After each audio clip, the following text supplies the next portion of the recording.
I'm Rodney Roberts, and welcome to the Truth Podcast. Join us today as we explore the profound impact of childhood trauma with our guest, Doug Knotts. Thank you, Doug, for being here. I appreciate you being here. Yep, my pleasure. All right. We're going to discover how feelings buried alive never truly die and the lasting effect that they can have on our lives. So I want you all to prepare for a deep dive into the complexities of healing and resilience. Please remember to like, comment, and subscribe as we go ahead and get started. So once again, I want to welcome you. Thank you for being here.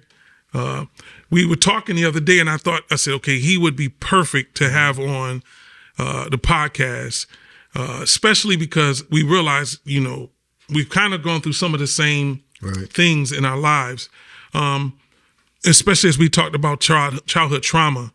So just kind of tell me where you are right now in life in regards to that, and we'll just kind of build from there. All right. Well, again, thank you for having me. Basically, where I am right now, and in regards to my, upbringing, I'm in a good place right now. Being married for almost 22 years and getting a wife that's always had my back and supported me, and wonderful kids as well. So that has had a great bearing on how I've been able to handle things moving forward as a man, to be able to take care of my wife and kids, and to be able to move past a lot of things that I felt were detrimental to my upbringing, but also shaped me in a way that has made me appreciate where I am right now. Nice. So if you don't mind, can you kind of share your personal experience with childhood trauma and kind of go back to, at any point in your childhood where you kind of want to just bring us up to speed to how you got to this place of freedom and this wonderful place of being at liberty in your life? Okay. Well, if I had, one thing that would stick out as a young man growing up, or a young child, it was my lack of freedom. So that has in turn made me appreciate my freedom now as the man that I am now. We all know, as mostly Black folk growing up, the rope was it was strict. It was. I don't even know if we knew it was strict, because everybody was kind of living that. Yeah, yeah, exactly. So that's where I come from, and you don't think about it growing up. You just, hey, what mom and dad say, that's what you do. And I didn't realize how tight the rope was, how short it was, until, as I started coming of age and hit my teenage years, trying to hit my stride. And, you want to do what all the other young kids are doing. And I realized that I couldn't do that. One incident in particular, I was 17 years old, and it's hard to, talk about it, but when you're 17, and especially a young male, not to take anything from the ladies, but when you're a young male, you figure you can get to do a little bit more, especially when you've shown yourself to be responsible, as I had. And this incident, first of all, I couldn't really go off the porch, even at 17. That's crazy. Yeah.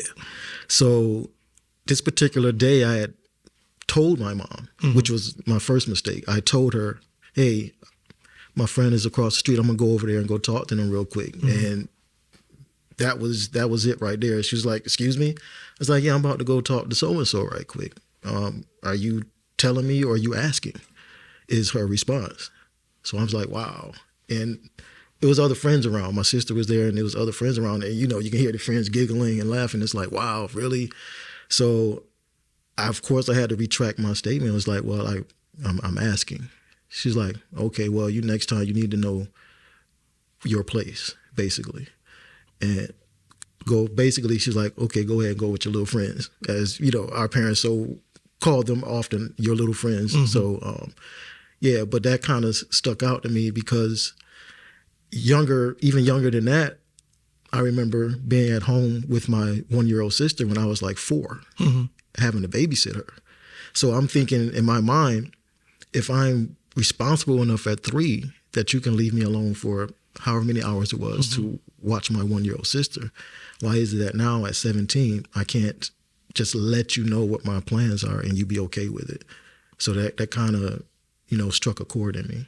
What was your family dynamics? Mother, father, father present? I mean, kind of, can you take me back to the beginning? Like, what was your family dynamics coming up? Again, it was very rigid There was love in the family, the way that, they showed it back then. Was your biological father present? No. My biological father had been out of my life since the age of 7. Okay. I did have my stepfather stepped in at that time. But again, there wasn't that closeness that I wanted, that I had with my dad. Because I remember, my first few years of my life with my biological father. And they, in my eyes, they seemed to be good times. But looking back, in retrospect, they weren't. But when my stepfather came in, I was looking to, kind of have that, and I didn't for whatever reason. I can't speak for him, but I feel as a lot of men, they kind of tend to shy away from stepchildren. Mm-hmm. There's certain things that they feel they can't do or they're afraid to do because of the way society views a child with a step parent. Mm-hmm. So I feel that's where we kind of lost a little connection there. I mean, things got a little better as I got older, but those early years when I really needed that guidance and support, I don't feel that I received that. Mm-hmm. Now, if you were probably to ask him, he would probably see it differently. Mm-hmm. But speaking from where I came from, in my point of view, I didn't receive that. Who was the disciplinarian, your stepfather or your mom? Definitely my mom. Okay. And how did that kind of shape your relationship with your mom? I know some of this sometimes is difficult to talk about, but I just believe like there's so many people that will be watching that are going through things as adults, not realizing that, some of their childhood trauma is kind of like affecting them to this day. My wife used to talk about how feelings buried alive never die. Feelings buried alive never die. And so sometimes we don't realize that we've buried feelings and emotions until we get into relationships as an adult and all of these different things start to come out. And it's like, where is this coming from? Right. So that's why I'm asking, who was the disciplinarian? How did you feel about discipline? Did you feel like you were being over-disciplined? What are some of the things that kind of brought you to this place where you realize later on in life, man, I went through some things that kind of had me jacked up or messed up for a while, if you don't mind kind of sure. going a little deeper. So basically, like I said, my mom was definitely the disciplinarian, and our relationship was good, but again, it was from a point of view it was from her point of view, like you either like it or you don't. Mm-hmm. So it was nothing I could really do in that regard.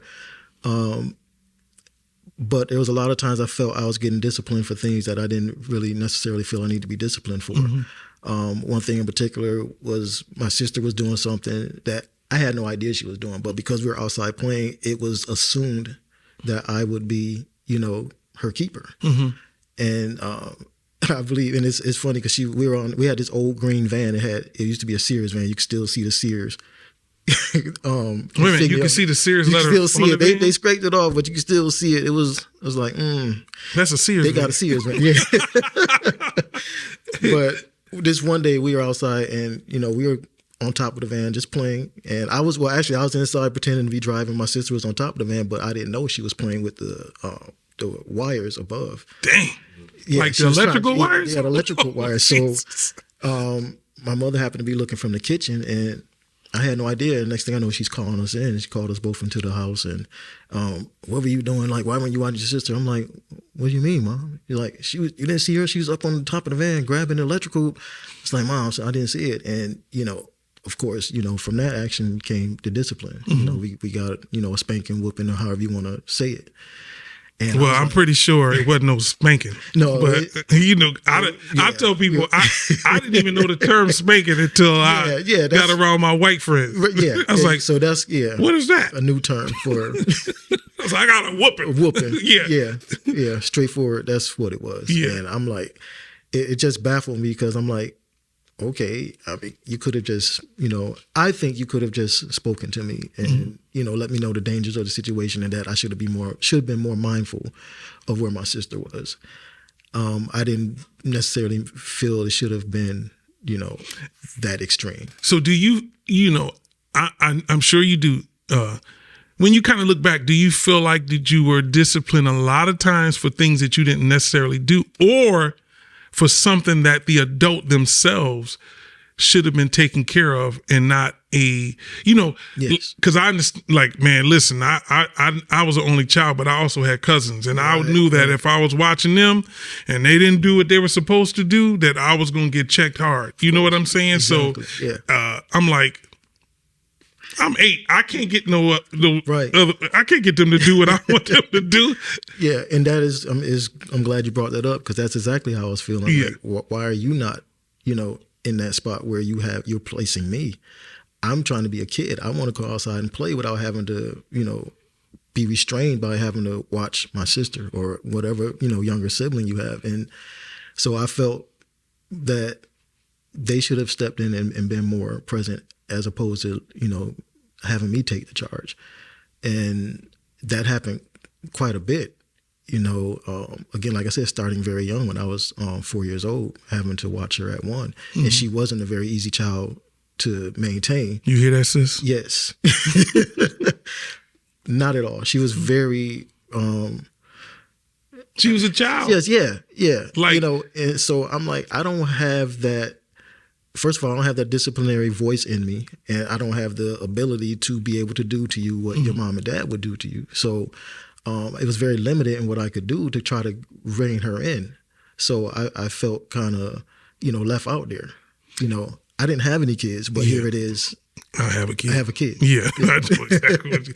So, you know, so the odd thing is, I've known you pretty much since 7th grade. Right. And one day you and I were talking, and I was saying, I remember you sitting at the lunch table with us, but you was very quiet. Yeah. And I joke with you because, you know, you have natural curly hair. Right. And I was like, yo, man, how you get his Jerry curl like that, man? It was so crisp and pristine. Yeah. But I didn't find out that was his natural hair. I thought he was using some Ultra Sheen that I didn't know about or something. Got the new stuff. Man. Yeah, I was like, man, his curl don't never be frizzy.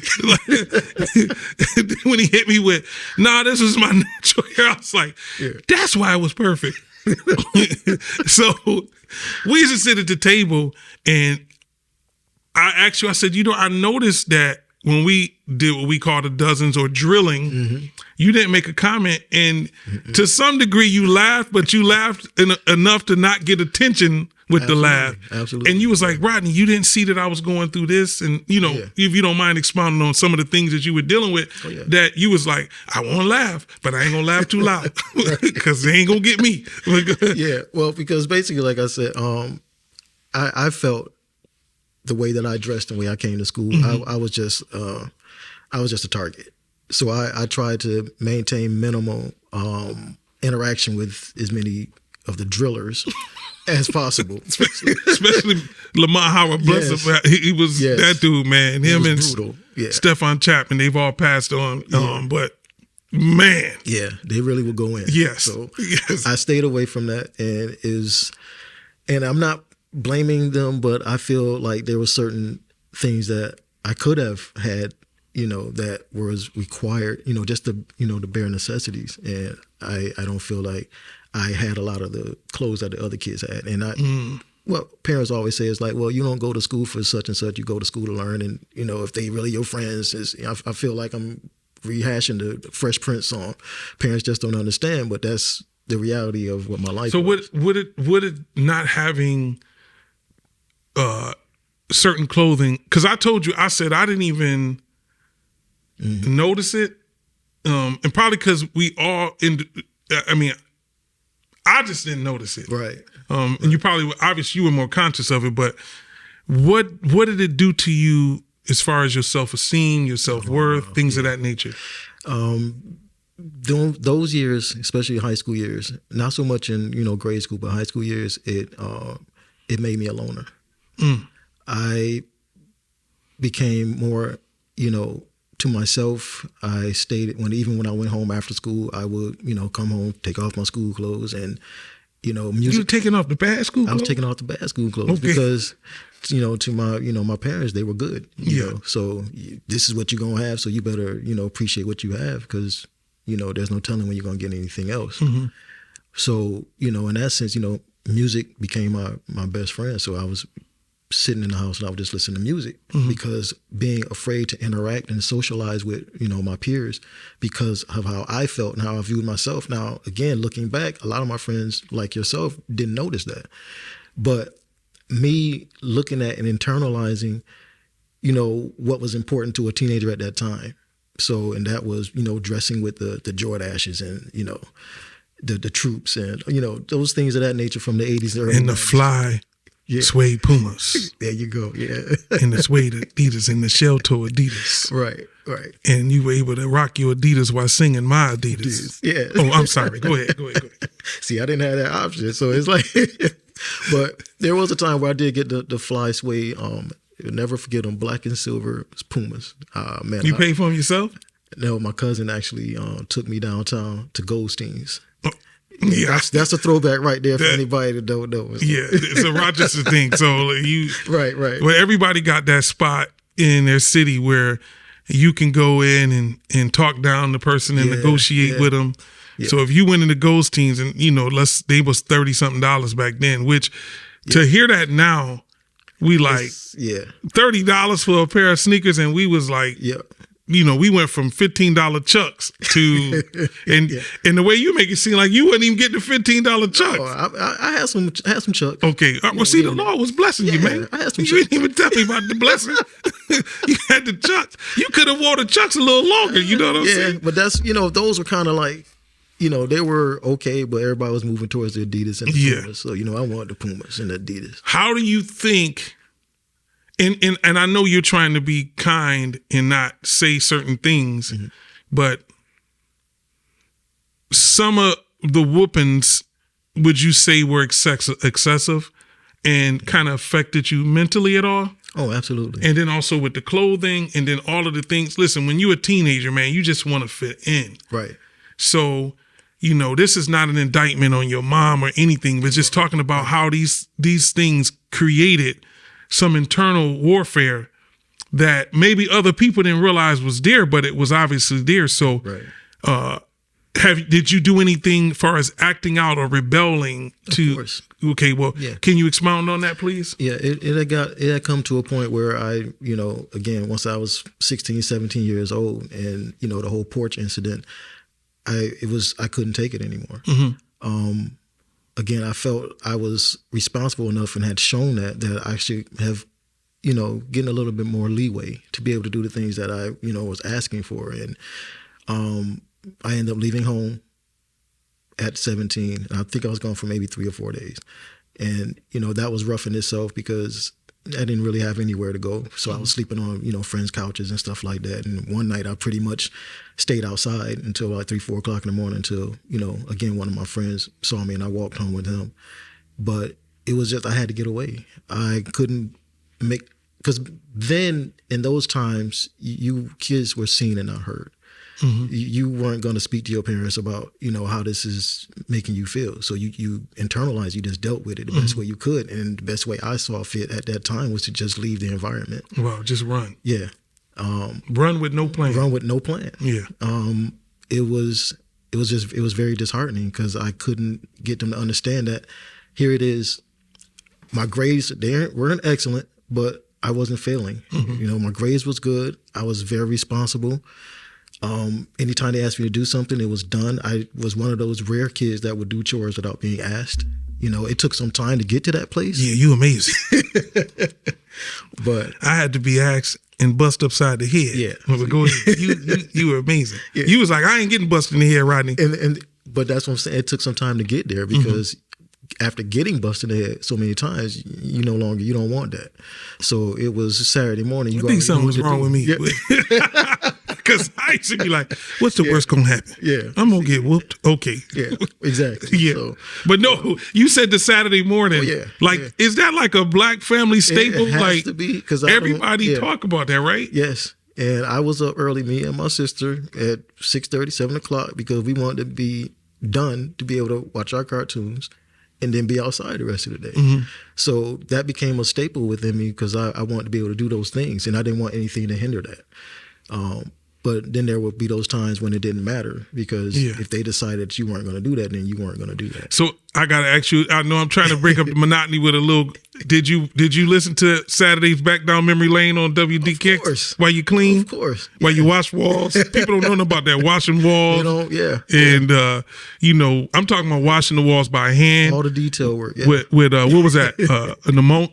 Ammonia. Oh Jesus, ammonia. Pine salt. Pines. Come on, pine salt. Comment. Come on, you talking over here, Mr. Clean. Mr. Clean. We was killing ourselves Yes, mixing all them chemicals up. But the house smelled good. But the house smelled good. He was like this. Yeah. I think I might have just killed several brain cells and I'm high right now. But I do know how that is. Back down memory lane. Listen, my thing was I got to get these things done because I want to go to skating tonight. Yes.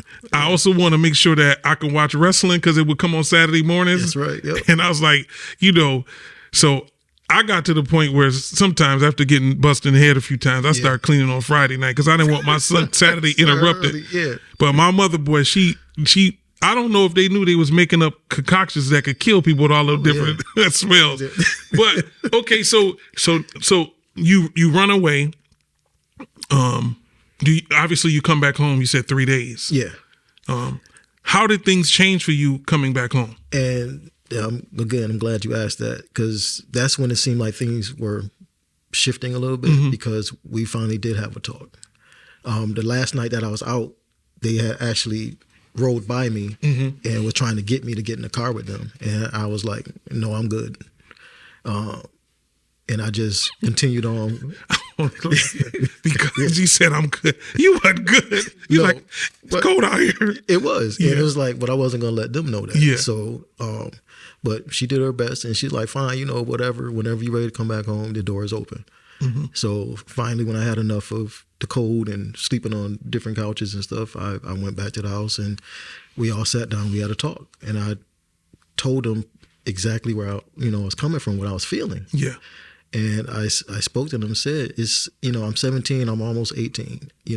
I've done well in school. I just broke down everything that I felt that, I was doing correctly, that most kids get rewarded for. So my thing was like, where's my reward? And they understood, and they said, well, we'll try to make, things a little bit better for you. We understand where you're coming from. And I didn't, first time she ever said she didn't know that she was doing that she was that strict. But then, she also informed me that that's how she was raised. So yeah, that was her best way of protecting me, especially based on who my biological father was. Explain that a little bit more. Okay. That why she was parenting you based on who your biological father was. Well, needless to say, my biological father wasn't somebody that should have been in my life. So it was a good thing that he wasn't around. Okay. He didn't do the things that a father or a husband should do. He was very physically and verbally abusive to me. And if you don't mind, there's an incident that happened that, again, kind of messed me up. I was, I think, 3 years old, and we were staying with my grandmother at the time, and there was broken light bulb. We was in the attic, and there was a broken light bulb, and I had went out there, and they had told me, don't go out there. There's some glass out there. We haven't gotten it up yet. You need your slippers first. But, I'm a 3-year-old kid, and I don't need my slippers. But I went out there and I stepped on the glass and nearly severed my toe. I remember they rushed me to St. Mary's, which is no longer around. Thank God. Thank God. Because you probably would have died at St. Mary's over a small scratch. Yeah, definitely. And I can say that now they're not around, so they can't sue me. But if you remember the ongoing joke when we was coming, don't take him over there. They take me to Strong. Yeah. Well, he got a sinus infection. He gonna die if he go to St. Mary's. So I just said with you why you joked about the St. Mary's. Right. It's not around anymore. But go ahead. Yeah. So basically, after a few days or whatever, your stitches can, they take your stitches out, and I remember crying about it because it still was kind of painful, and his response was, to grab a belt and to beat me with the buckle. Not just, it was like. It's crazy. You remember that from 3 years old? And this is what these are things that are very, like hurtful, and I still, yeah. That's why I said that. My wife used to tell me how feelings buried alive, never die. Yeah. Like you were 3 years old. I can't remember anything from when I was 3. Yeah. But that shows you the profound effect that had on you. Oh yeah. Okay, so if we can you dive a little bit further? Because your mom, it sounds like to me she kind of parented you, obviously because of what she knew from her own past experiences with her parents. Right. But also maybe she was parenting you out of fear because she didn't want you to turn out like your father per se. Oh, absolutely. So like, do you have any incidents or anything you could think of where, you could see she was parenting you out of fear? I believe a lot of us, and myself included, having kids, parent from that perspective until I learned better. I think my mom did it, especially, like we talked before, me and you have a lot of similarities with our natural fathers. Right. So can you see or think of any incidents that would say, yeah, she was parenting me out of fear of me becoming like this person? It definitely had to be with, my friends and stuff of that nature, because a lot of his friends influenced him. Mm-hmm. So this is why she kept a close eye and, like I said, a short leash on me because of the people that I was hanging around, because I ended up, being a part of a gang. And how you, in the words of Travail, how you a part of a gang and you can't come off the porch? Exactly. You gotta be very creative. So, okay. So because there were times where they would leave the house, and I knew how much time I had to go run with them. And, okay, all right. At least look like I was down. Yeah, they was like, there you go. He'll never be around, but he down for these 15 minutes he got. Yeah, there you go. Yeah. No, you said Travail said that to you. How you was in the gang and you had to sit on the porch? Yeah. I'm like, really? Yeah. But he's like, he got a good point. Yeah, he got a good point, but it did happen. Do you remember you told me about an incident? And I have this way of kind of making funny comments out of things, but you told me about an incident, and I really hate to tell about it, but I think it's important for people to see that whole concept of feelings buried alive, never die, and how your mom's experience with your father kind of dictated how she mothered you from a place of fear with your friends and not wanting you to be a follower. And then one particular incident where she knew she had to kind of get away from him. Oh my God. And I don't know if you are comfortable saying that on here or not. Yeah. So I just kind of want to lead you into it. No, I will. I'm very open and about everything, so that I have no problem with that. So you remember what you? I know exactly. Okay, go ahead. So, that's the one thing right there. It started back that early. Again, I was about probably 4 or 5. Because my father was on heroin back in the day. That was the thing in the 70s, 80s, and she had caught me one time mimicking him. I had a shoestring tied around my arm, and I had a pencil in my hand, and I was pretending to inject the drug into my veins. And that right there, I believe, was the straw that broke the camel's back. And she, from then on, hovered me, and to the best of her ability, felt that she was covering me and protecting me from that type of behavior. And I get it. No mother wants to see that their child is mimicking a father that is a drug addict. So, but it carried on throughout my growing and led to me, again, not being as free to do the things that I felt I should be able to do. But you can see how, a person who hasn't dealt with their trauma can kind of be over the top, even with the intention to protect and things of that nature.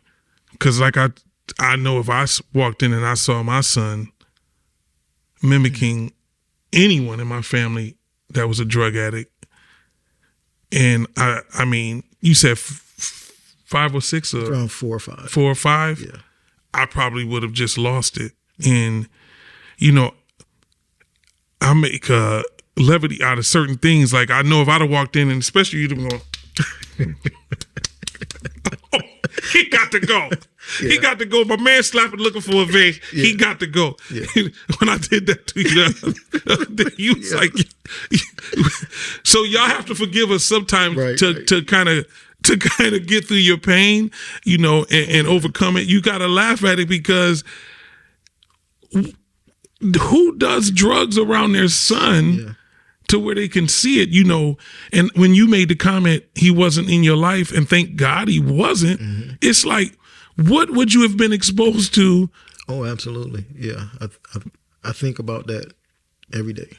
Yeah, like you got all of these things you're dealing with, but what would your life really been like had you been exposed to the totality of who he was as a person?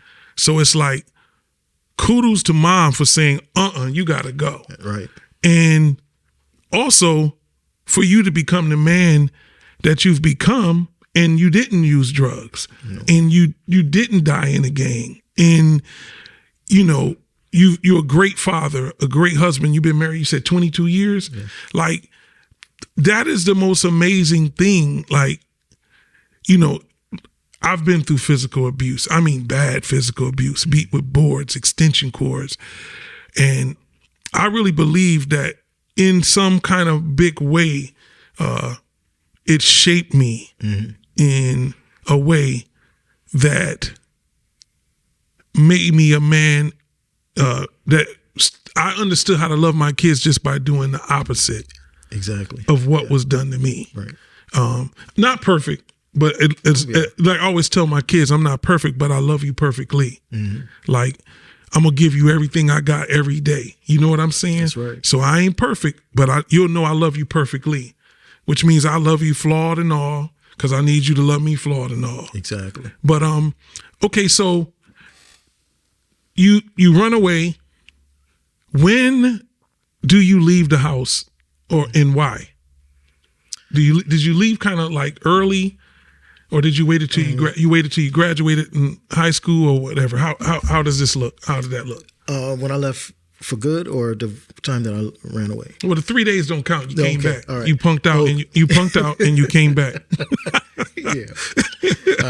All right. Now listen, y'all, I'm just playing, and y'all got to understand our relationship. I had to see him for years, and he saw me, and the first thing he was like, "Yo, you still do that Macho Man Randy Savage?" Sure enough. And I was like, "What? You remember that?" And he was like, "Yeah, you used to be in school." And I was like, "Oh yeah, the Macho Man." Because what you don't understand, even with that, man, is like, I looked forward to coming to school just to see you cut up.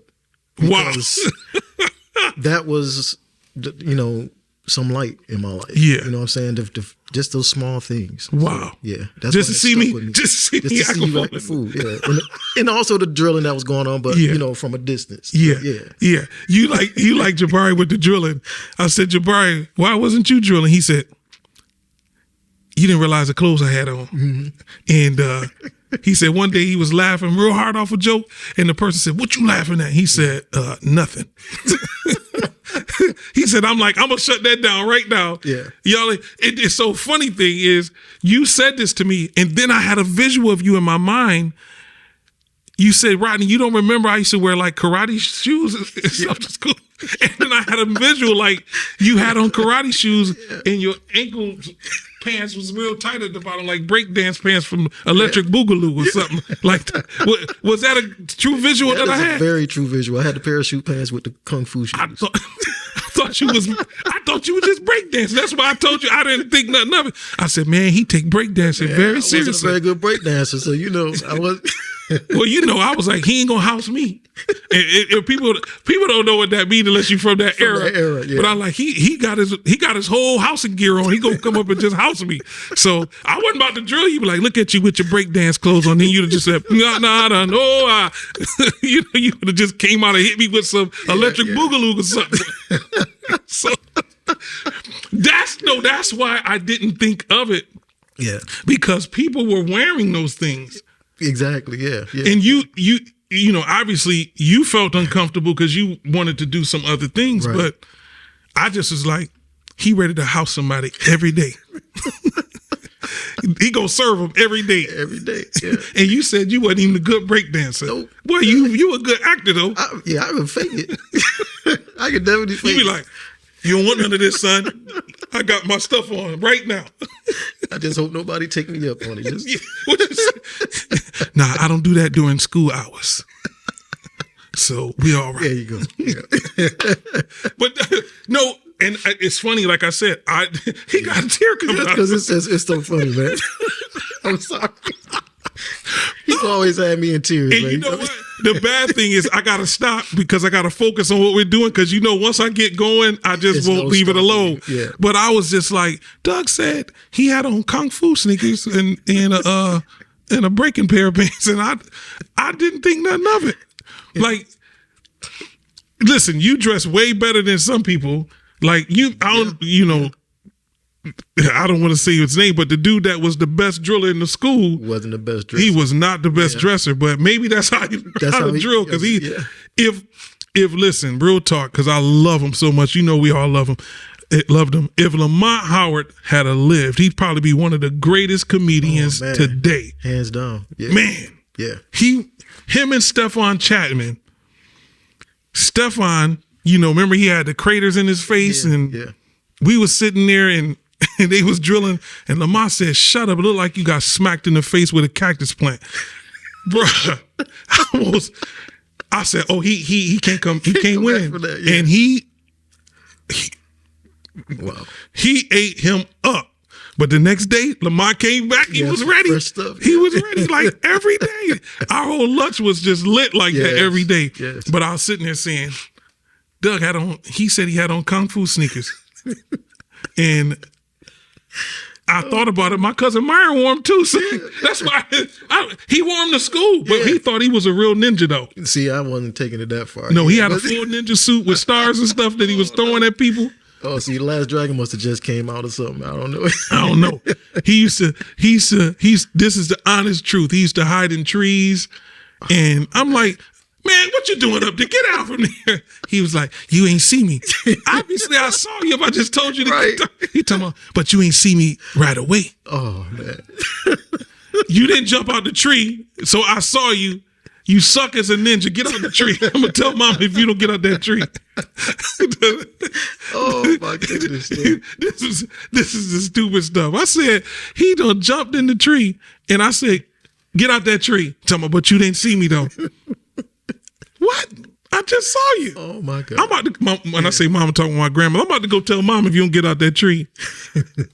He jump out the tree ninja style.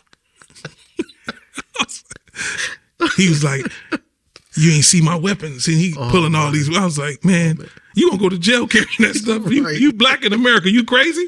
Put them stars away. Them illegal. You laughing like my grandmother was laughing. Yeah. She said, boy, you crazy. I told him put them stars away. That's illegal. You gonna go to jail.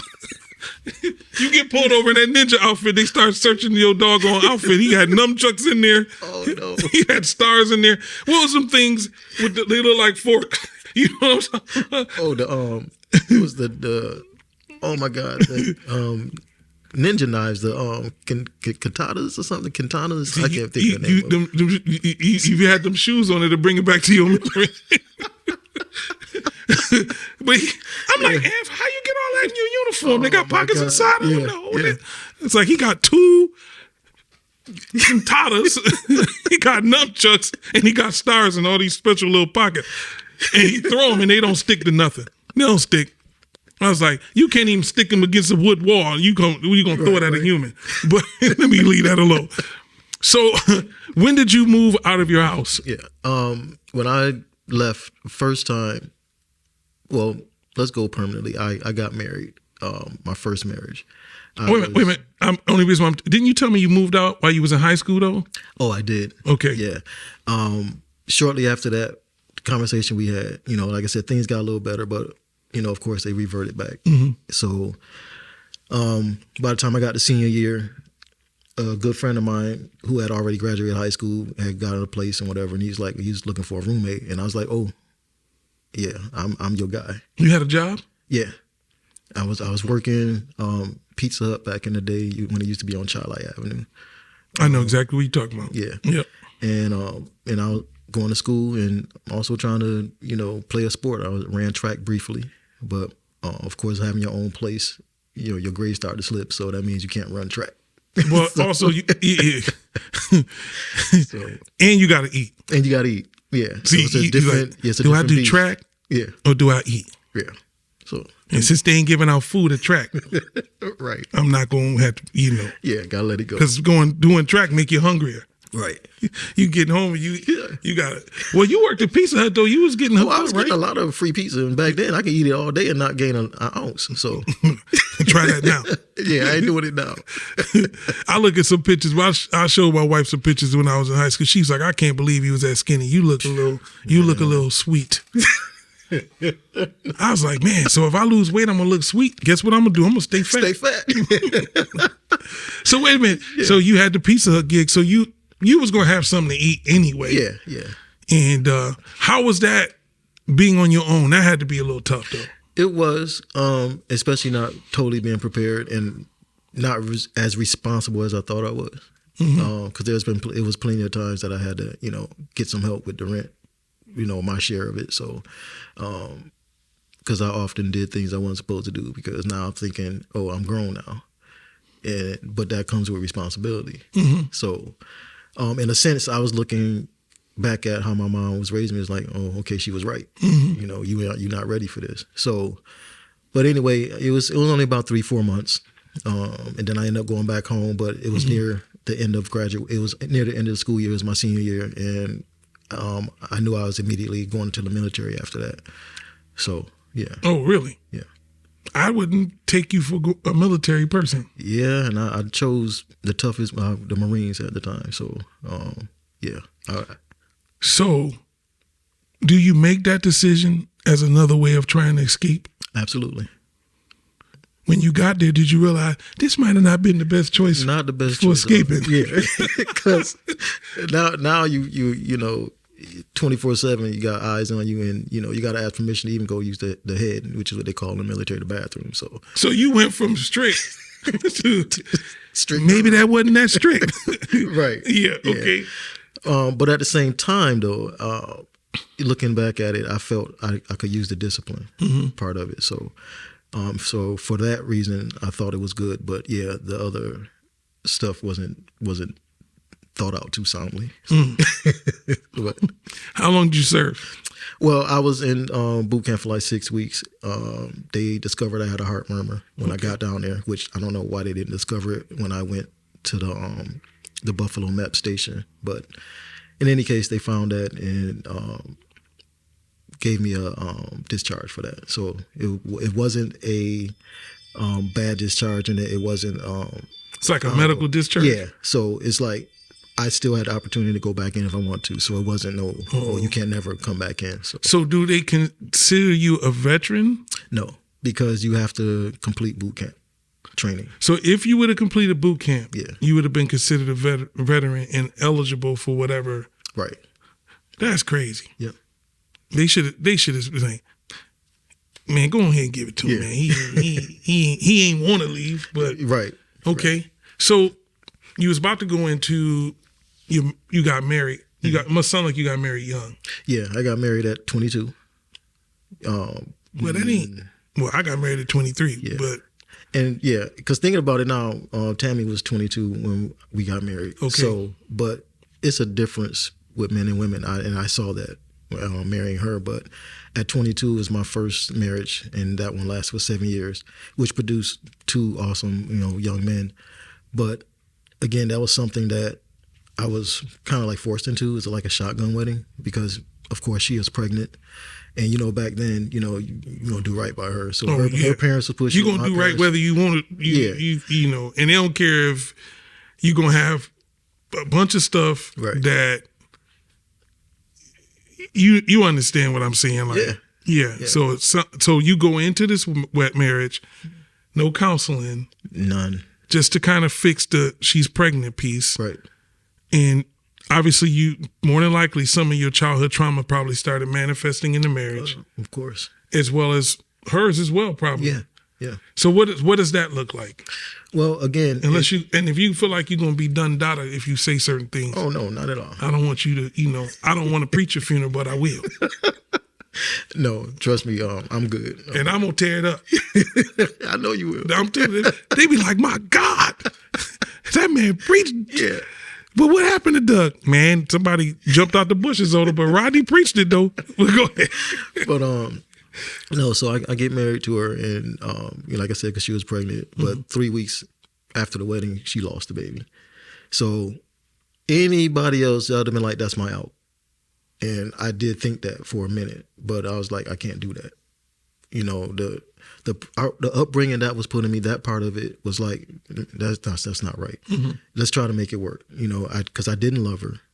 It was all because of the baby. But now that the baby was gone, that should have been my out. But I stayed and wasn't ready because I was, like I said, married to her for 7 years, and 6 of the 7 years I was in adulterous relationships. So, yeah.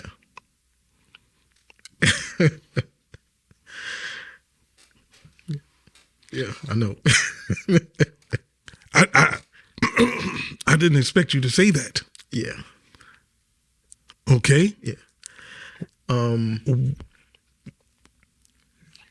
Yeah. I don't know the next. I'm trying to think. Just go ahead, because I don't know what to say. Go ahead. I'm sorry. Because you didn't say one of them years, but you said 6 of the 7. Yeah. Which meant you knew I should just have not. Yeah. Yeah. Yeah. And again, it was because everything from my childhood of having a low self-esteem and not believing, because, all the guys who had, like I said, the fly gear, they got the girls. And, I finally came into my own, and the girls started recognizing me, and, they loved the fact that I was married even. They didn't even care about that part. So, oh, yeah. Yeah. So, yep. I actually told a couple of females that I was and showed them the ring, and they was like, I don't care about that. You know what's crazy is it's almost an acceptable thing now. Yeah. It was truly frowned upon when we were younger. Yep. But there are women that will even come out and say proudly that they're a mistress. But yeah. But what I discovered with that, you can edit this out. That's crazy. You saying that you discovered that there were females that were fine with that. It sounds more like, because, hey, I don't want the responsibility of being in that level of a relationship, marriage, but I'll take the benefits. And are you saying, and I just want to make sure I'm hearing this correctly, because you had a little bit of low self-esteem, and you didn't have so through high school, you didn't have a date life where. No. So is it the women, or was you just a shy person? Because I remember you being very shy. It was both. But you were an introvert. Yeah, I was very introverted, because girls did show me interest back when we were in school. Absolutely. But I was, again, stuck on, okay, like, why do you, I'm questioning, why do you like me? Like, what's your motive? You interrogating them. What you like me for? Yeah. You see what I got on? I got on ninja shoes. But that was my mindset. Like, it has to be like one of your friends put you up to it. It's a gag, a joke, So, dang. Yeah, I had it. It was bad. So, but once I got out of high school in the military, my short stint there, it was a sudden change. But a lot of it, I realized it was always there, because, again, this was something else that my mother feared, because that's how my father was. He was a womanizer. And I became that. So, yeah. That's that Job. The thing that I fear the most has come upon me. And I believe, because we cater to that fear, that we actually open the door for it to manifest. Right. You know what I'm saying? Absolutely. It's kind of like,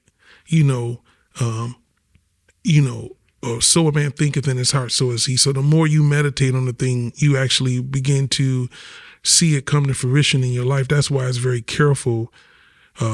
We have to be very careful what we meditate on and what we think on and what we ponder on, because this society would say we manifest it. But it does become a harsh reality in our life, because, whatever's in our heart becomes what we focus on, becomes what begins to become visible. I always tell people our worlds are framed by our words, but our words are a direct result of what's in our heart. Right. And so it just makes sense that these things kind of manifested. And the womanizer part, I mean, is it a generational curse, or is it I'm finally at a place where women recognize me, and they already probably was, but I'm also confident enough to kind of, and I don't know, was it confidence or? It was a confidence. Okay. At that point in my life, in my early 20s, it was definitely a confidence. And it was because of the females that fed into it. So that helped with the confidence.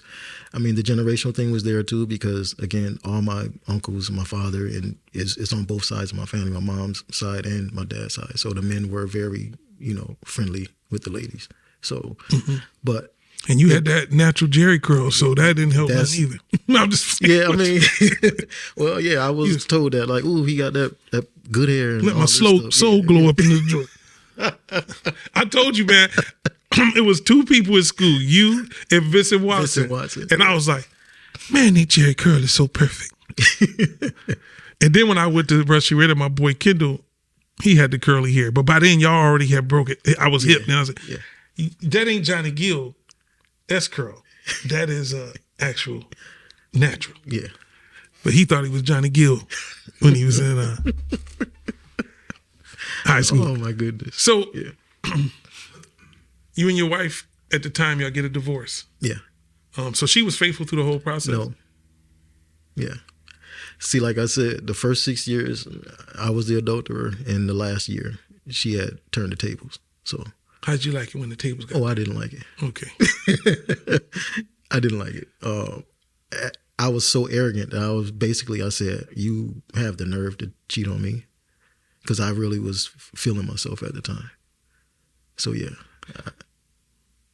I wonder if, I'm looking for a word, and I meant to give this disclosure in the beginning that we're not therapists. Right. We're just having conversation. Okay. So I'm not trying to psychoanalyze anybody.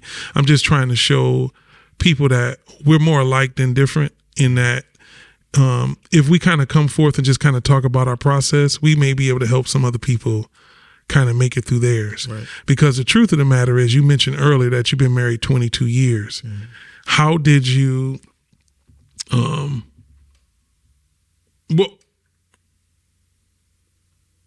how did you, well, before I ask that question, I want to ask you this. I'm going to ask you this. How did you bounce back? And how did you end up dealing with some of your trauma so that you could be married healthy 22 years? Well, I have to start by saying it all goes to the Most High. Okay. I finally found the Most High and really committed to having a personal relationship with him. Yeah. And the birth of my sons also was a catalyst for that change, because I did not want them to see me in the light as in the way that I saw my father. So I wanted to try to make a positive transition, so I could be something that they could look up to and be proud of, and not prayerfully go down the same path. Wow. Isn't it amazing how kids can just kind of just shift your perspective and your thinking? That's amazing. So you get married.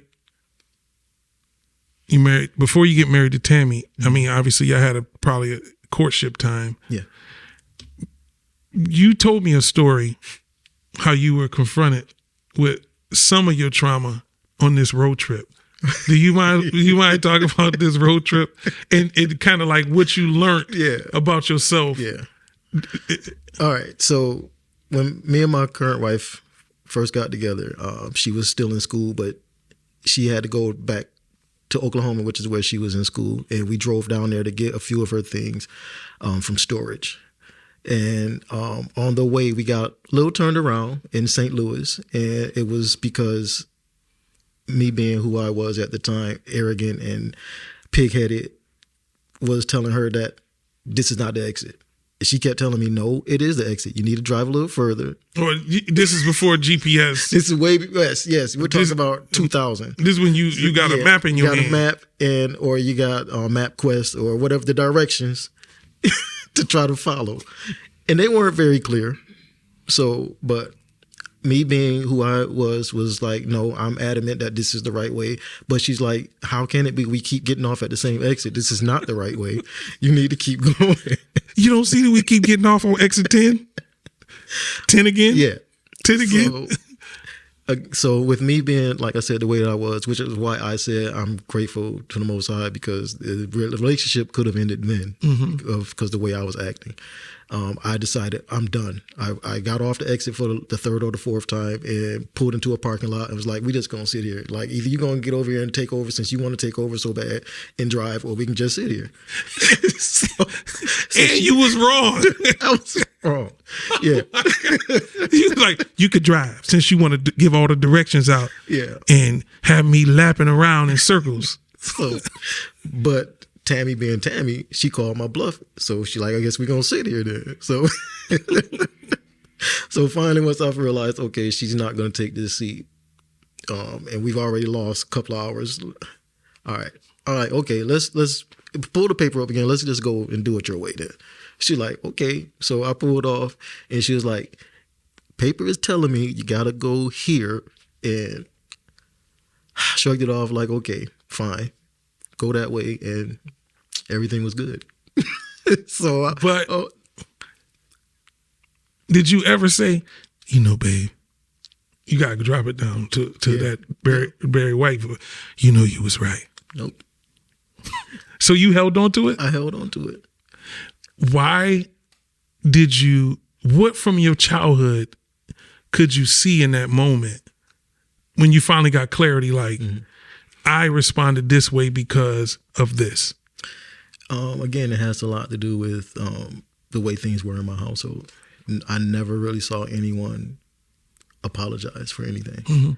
So, again, like most parents in my day, it's like it's their way or the highway. They're right, you're wrong. You're seen, you're not heard. So I took a lot of that internally, and then again, find out who my father was, how he was never apologetic. Just very egotistic and always having to have the final say. So, oh my God, I just got it. I just got it. You was like, nobody's going to take my voice again. Yeah. I had a fear of being wrong, especially around certain people. And being as Tammy was someone that I was courting at the time, I wanted to look like I had the answers when I knew I didn't. Yeah. So I wanted to be the one that was the hero and to figure everything out. Oh, you touching that narcissist stuff? Looking back, I was very narcissistic. Wow. Everything revolved around me. It had to be my way. I had to control everything. But I'm saying that whole concept of control is because you had no control. I had no control. Exactly. And everybody controlled you. Exactly. So I was determined to not let that happen ever again. I didn't care who it was that I was involved with. So you married 22 years. Apparently that changed. How did that, how did that change? That changed very early in the relationship because, again, I had a jealous part of me too. So my current wife, Tammy, was in a sorority at the time. And of course she had fraternity brothers, and, you know, they were in communication, and I had a problem with that. And she just told me flat out one day, she like, you know what? I'm with you because I want to be with you. If I wanted any of them, that's who I would have been with. So she's like, if we're going to be together, this needs to stop right now. And it stopped because I'm like, am I going to lose her over my jealousy that's unfounded, or am I going to, you know, stick it out and make this work? Where do you think the jealousy came from? Like because we're going back to childhood trauma. So something's going on where, like my wife used to say, Rodney, stop tripping. Yeah. There's only boys and girls on the planet. Yeah. You're going to talk to both of them at some point. Right. And I was like, yeah, but don't talk to him. Mm-hmm. She's like, you know, it's funny because my wife had a friend named Calvin. He passed away. But her best friend, Calvin, ended up becoming my good friend. Wow. And, you know, And I'm gonna try to move from that, because him passing, I just lost my wife not too long ago. Yeah. So sometimes touching the death thing is a little bit tough for me. And we're gonna get into some stuff later on in these podcasts, talking about grief and how to overcome and deal with grief, but how to live while you're still grieving as well. But so you must have wanted it real bad, where you just... I did, because this is the first woman that I was ever truly friends with where I didn't have an ulterior motive. Like, she was the only woman that was my friend, and she was actually my friend until it evolved into what it became. How did your relationship with you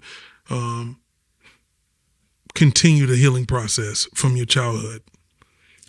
Because you've had kids with her, and I understand in some way or another from my own relationship with my wife that she really did help me heal in a lot of ways. Like I told you, I was physically abused. Obviously the mental abuse come with it. And so she was a constant in like letting me know how wonderful I am and how much, the Most High has gifted me. And I got an episode where I talk about why I started podcasting, and mainly because my wife was really trying to get me to do it. Right. And she was like, you got a voice, you help so many people just outside of that world. Maybe there's a way you can help them. And I'm like, I don't know how I can do that. But I've always been able to talk. Right. Versus what you said, I came to school so you can act up.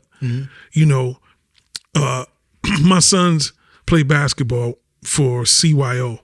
We walk in the gym. The coach says, your name is Rodney Roberts? I said, yeah. He said, did you go to Monroe High School? I said, yeah.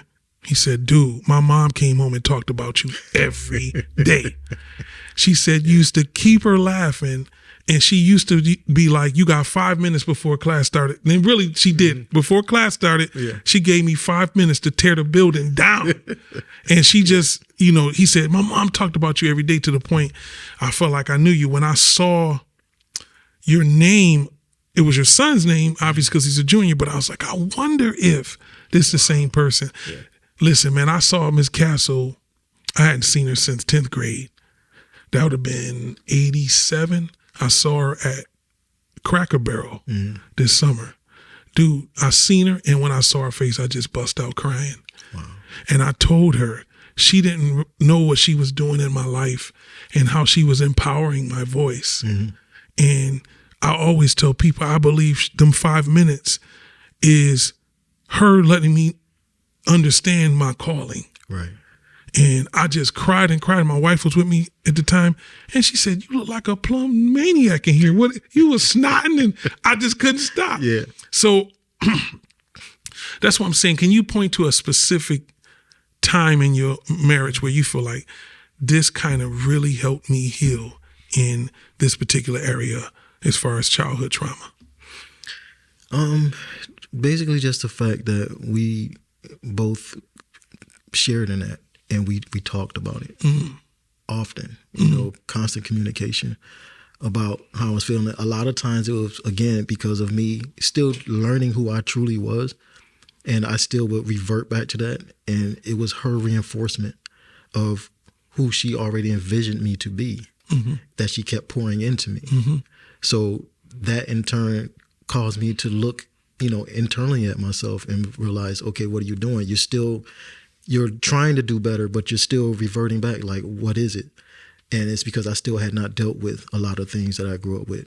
But she kept, with me and kept asking me to bring this stuff out and talk to her and tell her what was going on. And when I finally got to that place where she was not my enemy, that's when things got better. Because I often have viewed her as my enemy as well, because she was talking about things I didn't want to discuss. Yeah. You looked at her as your enemy as well, because she was talking about things you did not want to discuss. That's crazy. So here she is helping you, but you didn't want to really. No, I didn't want to see who I was, because I'm trying to portray something I'm really not, but she's having me look at the real me and try to get me to see what she sees, because otherwise she wouldn't have been with me. And she said that, consistently. So you were living under the effects of imposter syndrome. Yes. So this wife of yours, this wonderful woman of yours, literally helped you identify and be okay with being Douglas Knox. Right. Because up until that point, you were somebody else. Altogether. Yeah. That's crazy. So as we get ready to close, and because we'll keep talking, what advice do you have for parents, caregivers, educators, supporting children who have experienced childhood trauma? Most thing I can say is that basically, you got to talk. You got to find that person that you have some connection with and be able to talk about it. You got to get your feelings out in the open. If you continue on the path as where I was, secluding myself, constantly being in a room where music is my only friend, you will only internalize the things that you're dealing with, and you're not truly dealing with it. You're basically you're pacifying it, or you're yeah. And so that's my only thing I can recommend, is that you find that one person that you can truly connect with and talk about whatever the issue is, because it's not going to go anywhere if it's not brought out, at least put out in the forefront and put on the table and discussed to start the dialogue. Then that's only when the true healing will begin. Feelings buried alive never die. As a matter of fact, there is a book out literally with that title. I didn't know my wife when she was quoting it, was quoting it from a book. She passed away in January of 2024. And as we were cleaning out her things, I found the book. Wow. And I realized that because she had been working on herself, she was actually being used by the Most High to work on me. And it sounds like you kind of went through the same thing with Tammy. Yeah. And thank the Most High, we have people in our lives that are willing to be there and do the work and walk us through the process. That's why I know the love you have for your wife. It's an amazing thing to see. And when we had couple retreats, you guys were cheating in all the games that we played. Somehow y'all knew what was going to be asked at the retreats, and y'all had all the answers. And we were praying for them because they was cheating so well. But they're actually now over the marriage ministry at our ministry. So, and it's because of understanding the need to do the work and how it helps to heal the trauma that exists in our life. That's why the scripture says that he that finds a wife finds a good thing and obtains favor from the Lord. And it's good to see what favor looks like on you. Yeah. Because you don't look like and you don't sound like what you've been through. That's right. And so I'm so grateful. I appreciate your time. I'm not going to hold you up, but I want you to be ready for the next episode of the Truth Podcast as we continue to talk about powerful revelations of life situations that will help people move from a broken mindset to a healed mindset. Remember to like, comment, and subscribe, and ye shall know the truth, and the truth shall make you free. On the next episode of the Truth Podcast. So the biggest challenge was getting them to buy in. Yeah, just to get them to believe that, like, no, you're good enough now. It's like, because a lot of people was telling them, like, y'all gonna be fine. Once y'all become freshmen, y'all gonna just win it out. And I was like, you don't have to wait. Like, you don't have to wait to win. Like, you don't have to wait to win, especially if you take those losses as lessons. Yeah. I'm telling you, my goodness, you don't have to wait to win.